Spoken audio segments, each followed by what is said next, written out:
Война. День 206. Ситуация на фронтах. Нанеся поражение России в Харьковской области, Украина перехватила инициативу в войне. Но несмотря на ожидания многих аналитиков, что в случае подобного поражения внутри России начнутся брожения, вплоть до смещения Путина, и ей будет не до войны, ничего подобного не произошло.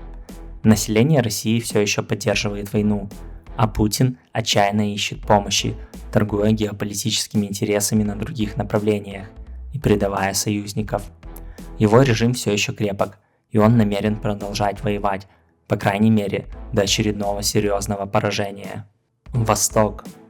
После бегства россиян из Изюма все больше стали раскрываться их военные преступления там. Так, в лесу возле города найдены массовые захоронения с более чем 400 тел, на которых видны следы пыток. На место прибыли криминалисты и сотни международных журналистов, а также ООН собирается направить миссию для расследования преступлений. Украинские войска в Харьковской области продолжили движение. Сегодня уже достоверно известно о полном освобождении Купянска, в том числе его левобережной части, а ЗСУ продвинулись дальше на восток, расширяя свой плацдарм. Россияне наращивают группировку войск Сватово и намерены удерживать Луганскую область, выстраивая тут эшелонированную оборону. Похоже, первоначальная задумка выстроить линию обороны вдоль Оскола у них вряд ли будет успешной, учитывая количество плацдармов ЗСУ на левом берегу и их расширение. Южнее продолжаются бои за Лиман, а украинские войска освободили Щурово и Деброву. После успешного создания плацдарма на левом берегу Донца в районе Белогоровки о дальнейших движениях украинских войск там неизвестно.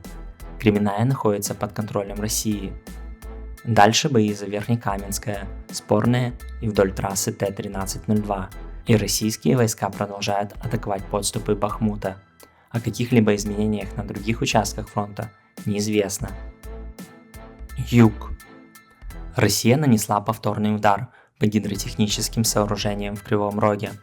О каком-либо значимом военном эффекте этого удара неизвестно.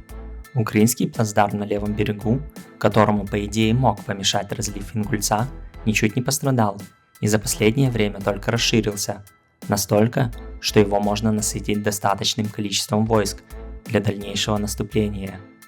Информации о продвижении ЗСУ к Херсону вдоль трассы Николаев-Херсон нет, как и подтверждение освобождения Киселевки, о чем неоднократно заявлялось. По администрации в Херсоне, в которой заседали коллаборанты, был нанесен удар, вероятно, с помощью Хаймерс. Мосты через Днепр не проездные, и для снабжения войск россияне используют паромные переправы. Спасибо за просмотр, не забывайте поддерживать видео лайками, комментариями, подпиской и колокольчик тоже важно ставить.